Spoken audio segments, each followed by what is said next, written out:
আমাদের পশ্চিমবঙ্গে বিজেপি সরকার আসার আগে প্রতিশ্রুতি অনেকগুলো দিয়েছিল, যার মধ্যে একটি হচ্ছে অন্নপূর্ণা ভাণ্ডার প্রকল্প। তার মাধ্যমে মহিলাদের প্রতি মাসে 3,000 টাকা আর্থিক সহায়তা করা হবে। কিন্তু এখন বর্তমানে বিজেপি সরকার আসার পর ঘোষণা করা হয়েছে যে জুন মাস থেকেই মায়েদের অ্যাকাউন্টে 3,000 টাকা দেওয়া হবে, যার জন্য কিন্তু আগে ফর্ম ফিল আপটা শুরু হবে। তবে এখন বর্তমানে এই রকম একটা ফর্ম কিন্তু ঘোরাঘুরি করছে সোশ্যাল মিডিয়াতে, যেটা কিন্তু অবশ্যই অনেকে ফিল আপ করছে।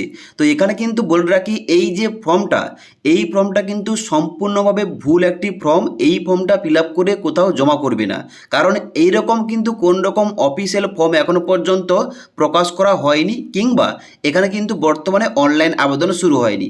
বিজেপি সরকার ঘোষণা করেছে যে এখানে কিন্তু সরকার গঠন হওয়ার পর মন্ত্রিসভার দায়িত্ব বুঝে নেওয়ার পর অনেক কিছু কাজ থাকে এবং তার সঙ্গে সঙ্গে বিভিন্ন বৈঠক থাকে। সমস্ত কিছু হওয়ার পর কিন্তু প্রকল্পগুলো এবং বিভিন্ন যে কর্মসূচি ঘোষণা করা হয়েছে ওইগুলো কিন্তু ধীরে ধীরে চালু হবে। কিন্তু এখন বর্তমানে এই ফর্মটা এআই দিয়ে তৈরি করে কিন্তু ঘোরাঘুরি করছে সোশ্যাল মিডিয়াতে। তোমরা অনস্ক্রিন দেখতে পাচ্ছ, ওই ফর্মটা আমি ওপেন করে রেখেছি। এখানে প্রায় সমস্ত বাংলার যে স্পেলিংগুলো ওইগুলো কিন্তু ভুলভাল রয়েছে। যেমন এখানে দেখতে পাচ্ছ প্রথমেই অন্নপূর্ণা ভাণ্ডারে কিন্তু এখানে ভাণ্ডার শব্দটি এখানে ভুল রয়েছে। নিচে আসার পর দেখতে পাচ্ছ এখানে যে ফর্মটি বড় হাতের পূরণ করুন, এখানে কিন্তু স্পেলিংগুলো ভুলভাল লেখা রয়েছে, যার জন্য এই ফর্মটা কেউ ফিল আপ করে কোথাও জমা করবে না, কারণ এই ফর্মটা কিন্তু সম্পূর্ণভাবে এআই দিয়ে তৈরি করে কিন্তু বানানো হয়েছে। এই ফর্মটা কিন্তু সম্পূর্ণ ভুল একটি ফর্ম। এবার এই অন্নপূর্ণা ভাণ্ডার প্রকল্পের অফিসিয়াল যখন ফর্মটা আসবে এবং তার সঙ্গে সঙ্গে অনলাইন যখন আবেদন নেওয়া হবে, অবশ্যই তোমাদের ভিডিওর মাধ্যমে জানিয়ে দেবো এবং তোমাদের স্টেপ বাই স্টেপ দেখিয়ে দেবো কীভাবে ফর্ম ফিল আপ করতে হবে। তবে ফর্ম ফিল আপ যারা তোমরা করবে ভাবছো, অবশ্যই তোমাদের কিছু গুরুত্বপূর্ণ শর্তগুলো মেনে চলতে হবে। 1 নম্বর শর্ত, তোমাদের অবশ্যই পশ্চিমবঙ্গের স্থায়ী বাসিন্দা হতে হবে। 2 নম্বর শর্ত, তোমাদের অবশ্যই মহিলা হতে হবে। পুরুষরা কিন্তু এখানে আবেদন করতে পারবে না এই প্রকল্পের জন্য।